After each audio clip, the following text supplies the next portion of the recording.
I never imagined my sister would slap me so hard that the entire Los Angeles terminal went silent. 1 second I was checking our boarding time, and the next her hand cracked across my face sharp enough to turn 200 heads. Phones lifted, people stared, and before I could even breathe, my parents rushed in not to help me but to blame me. Again. They had no idea I was the one who paid for the entire Hawaii trip, or that 5 minutes later I'd make a decision that would leave every passenger speechless and my family stranded. My name is Rose Morrison, and for most of my life, people have described me as the responsible one, the steady daughter, the calm older sister, the girl who never argues, never complains, never causes trouble. It's funny how a reputation can trap you, how it can turn into a role you don't remember choosing, but everyone expects you to play forever. Growing up in our house in Los Angeles, my sister Jessica was the spark, loud, emotional, dramatic, in a way my parents found charming. I was the quiet one, the fixer. If Jessica cried, I comforted her. If she messed up, I covered. If my parents needed something done, they didn't even ask her. They turned straight to me. I told myself it was love, responsibility, family. But somewhere around year 28 of being the dependable daughter, the cost started showing. I work in marketing analytics for a tech company, the kind of job where you spend more time with spreadsheets than people. It pays well enough that when the Hawaii idea came up, covering the whole trip didn't feel like a burden. It felt normal, expected even. I told myself it was a gift, something nice to do for my parents who hadn't traveled in years. Something generous for Jessica, who said she needed a break from her stressful life of switching jobs every few months and posting inspirational quotes online. 5 weeks ago at family dinner, Jessica stood up with a champagne glass and announced she was treating everyone to Hawaii. My parents' faces lit up like Christmas morning. My mom covered her mouth in disbelief. My dad bragged instantly, telling her how proud he was. Jessica looked at me across the table, smiled, and mouthed "thank you," like a private joke, and I laughed it off, because that's what I do. I kept planning, paying, organizing the hotel, the car, the excursions, the flights, premium seats, because Dad's back hurt adjoining rooms because Jessica needed her space. I told myself it didn't matter if nobody knew. I told myself family doesn't need credit. But the truth is, something inside me tightened a little each time Jessica accepted praise for something she didn't do. Each time my parents brushed off my contributions like they were automatic. Each time Jessica made a snide comment about me being too uptight or too serious while I carried every adult responsibility in the family. Still, I hoped this trip would feel different. Maybe being away together, maybe the ocean breeze, maybe a week outside of our routine would soften the edges. Maybe we could actually enjoy something as a family. That's what I was thinking the morning we left, standing in the terminal, coffee in hand, boarding pass pulled up on my phone. That maybe finally this trip would be the break we all needed. I was wrong. So wrong that within minutes, everything I believed about my family shattered. The moment Jessica's hand hit my face, the sound cracked through the airport like a dropped tray. For a second, everything inside me went quiet, even the part of me that always tried to understand her. My cheek throbbed. But what hurt more was watching my parents sprint toward us with that familiar mix of panic and irritation aimed squarely at me. "What did you do to her, Rose?" my dad snapped before even looking at my face. I opened my mouth, but Jessica beat me to it. She buried her face in Mom's shoulder, voice trembling on cue. "She's been ruining the trip all week. I can't take it anymore."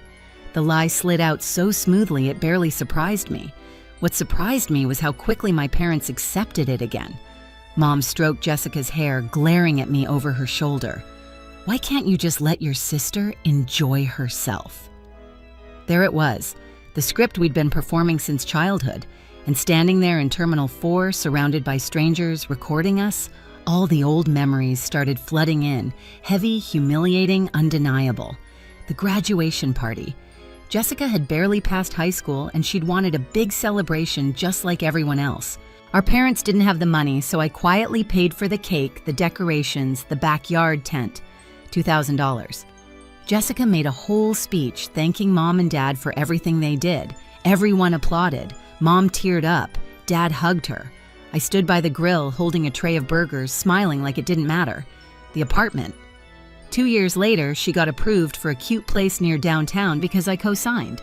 She walked through the empty living room, twirling her keys, telling Instagram how proud she was to be finally independent. She never mentioned the only reason her application went through was because my credit carried her: the engagement. She got engaged briefly, 4 unforgettable months, to a guy who loved her drama, until he didn't. She called me crying about the ring she wanted but couldn't afford.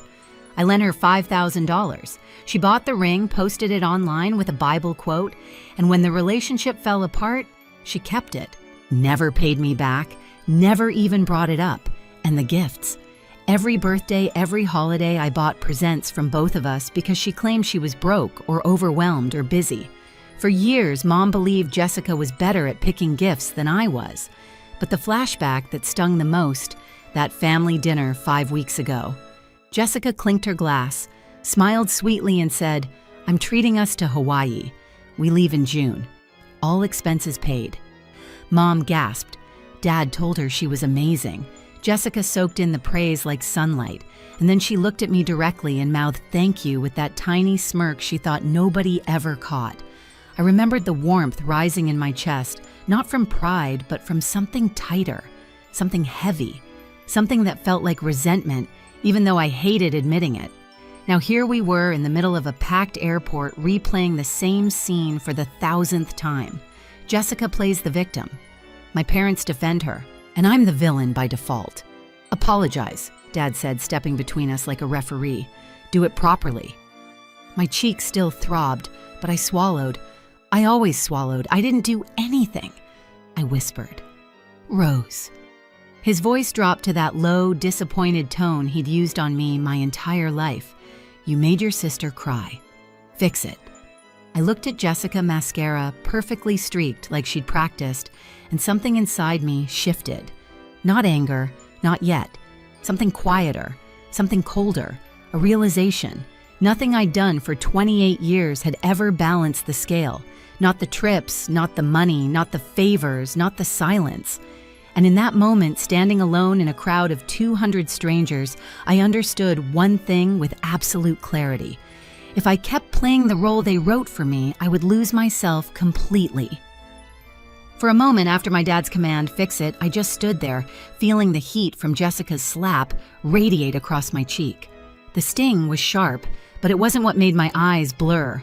It was the realization that after everything I'd done, every sacrifice, every quiet act of love, nothing had changed. Not one bit. The terminal felt too loud suddenly, the rolling suitcases, the coffee machines, hissing the airport announcements echoing overhead. People were still looking, some pretending not to, some whispering behind their phones. A TSA officer glanced over like he wasn't sure whether to intervene. I took a breath. It went in shaky. Came out worse. "I need a minute," I murmured. Dad gestured dismissively. "Fine, but don't wander off. Boarding is soon." Jessica sniffed dramatically in Mom's arms. "Just keep her away from me. Keep me away. Like I was the problem. Like I was the danger." I turned and walked toward the restrooms, not quickly, not dramatically, but slowly, like someone trying to steady herself after a blow she never saw coming. My hands were trembling. I pressed one to my cheek. It burned, not from the slap, but from humiliation. I reached a quiet corner near the vending machines, leaned against the cold tile wall, and closed my eyes. And that's when clarity began to cut through the fog. I remembered Jessica's smirk at the dinner table when she claimed the Hawaii trip as her own. I remembered Mom's proud tears. I remembered Dad telling friends that Jessica had finally gotten her life together. I remembered all the years I'd held everything together while being treated like an afterthought. And then I remembered something else.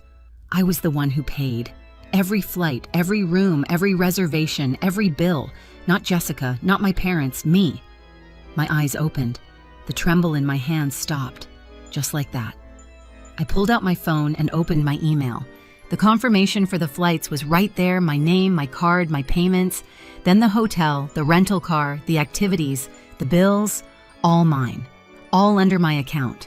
And an idea, quiet, simple, perfectly legal, slipped into my mind. A boundary, not revenge. A line I should have drawn years ago. I tapped the airline app and pulled up our reservation code. 4 seats, 4 names, 1 payer. My heart was still pounding, but the rhythm had changed. It wasn't panic anymore. It was control.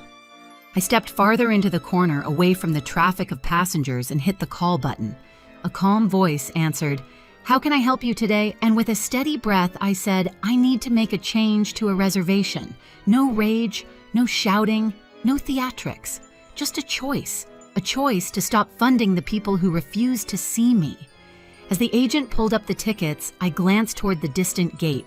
My family was sitting together, unified, laughing lightly now that their storm had passed. Jessica was scrolling her phone, probably checking her lipstick. My parents looked relieved that the problem had stepped away. They had no idea that for the first time in my life, I wasn't coming back to them in pieces. I wasn't coming back to apologize. I wasn't coming back to keep the peace. I was coming back as someone they'd never seen before, someone who finally understood her worth.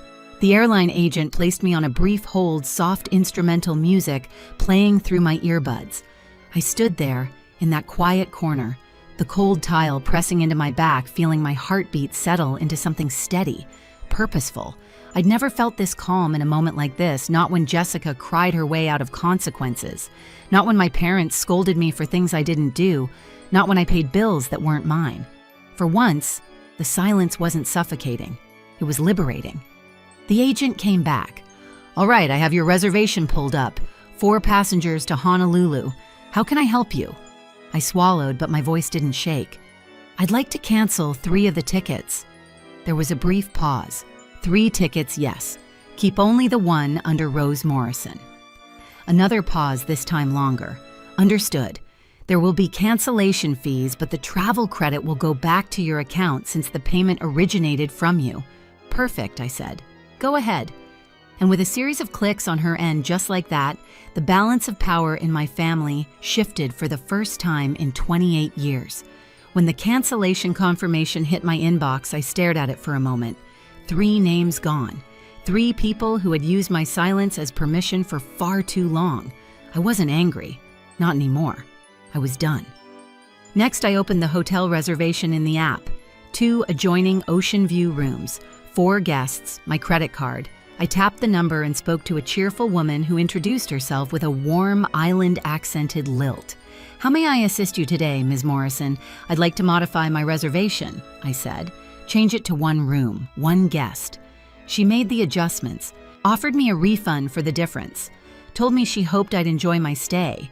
Then came the rental car, booking downgrading from the roomy SUV my dad insisted on to a compact. A solo vacation car, the kind you don't need to justify to anyone. Every call left me lighter. Every refund felt like a piece of myself returning. By the time I finished, I no longer felt like the girl who had been slapped in an airport.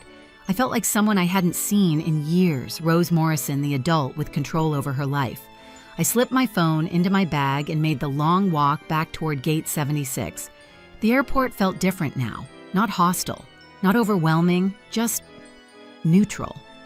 Like the world wasn't tilting against me anymore. When I approached the seating area, my family hadn't noticed me yet. Jessica was laughing at something on her phone, Mom was digging through her purse, and Dad was reading the news on his tablet. They looked relaxed, at peace, as if 10 minutes earlier they hadn't watched their eldest daughter get hit and blamed her for it. I stepped into their line of vision and said, "I'm heading to my gate now." Mom looked up confused. "What? This is your gate." "Not anymore." Jessica narrowed her eyes. "What are you talking about?" I looked directly at her. "You're not going to Hawaii." Jessica laughed a sharp, disbelieving sound. "What are you talking about, Rose? Stop being dramatic." I lifted my phone, turning the screen toward them. "I canceled your tickets. All 3. The silence that followed was a vacuum, sudden heavy, sucking the air out of the moment. Dad stood up. "You what?" Jessica snatched the phone from my hand, reading the cancellation confirmation like it was written in another language. No, this isn't... Why would you do this?" "I booked this trip." "You didn't," I said quietly. "I did, every part of it." Mom stood too, her voice trembling. "Rose, this isn't funny." "It's not a joke," I replied. "Check with the airline if you don't believe me." Dad didn't hesitate. He pulled out his phone and dialed his voice firm as he repeated the confirmation code. Jessica hovered next to him, shaking her head, muttering, "She's lying. She's lying." But when the agent on speaker confirmed only one remaining passenger, me, Jessica's face fell. Dad lowered the phone slowly. "How could you do this? How could you?" I asked back, my voice steady.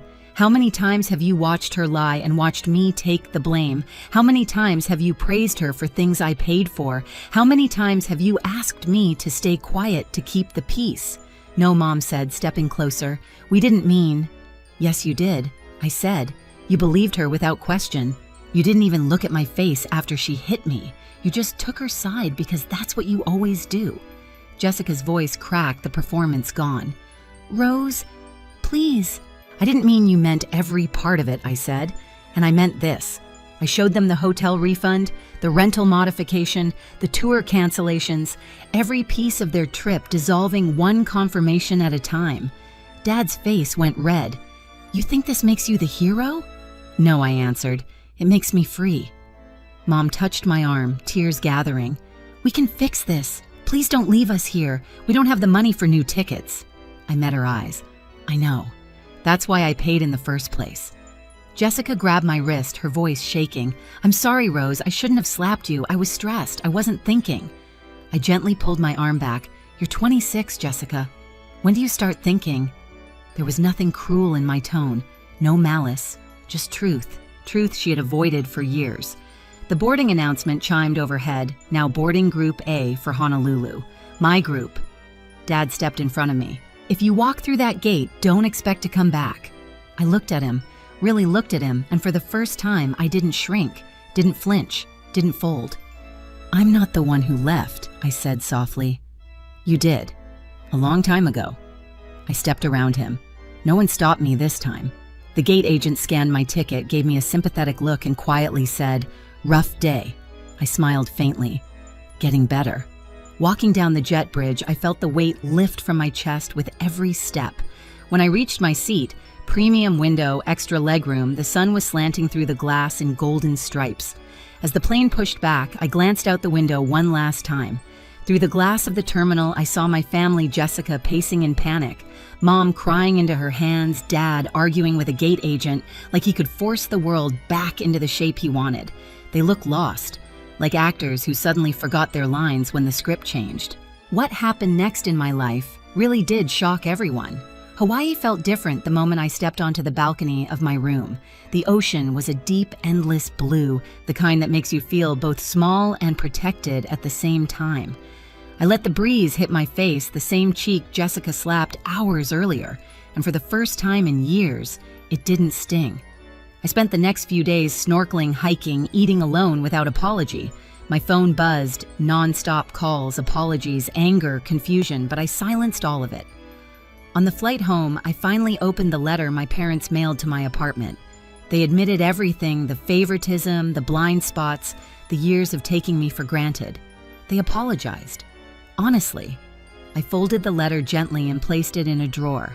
I wasn't ready to respond, but for once, the choice was entirely mine.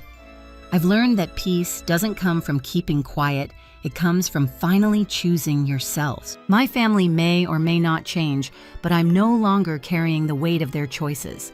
Setting a boundary wasn't cruel, it was survival. If this story feels familiar, you're not alone.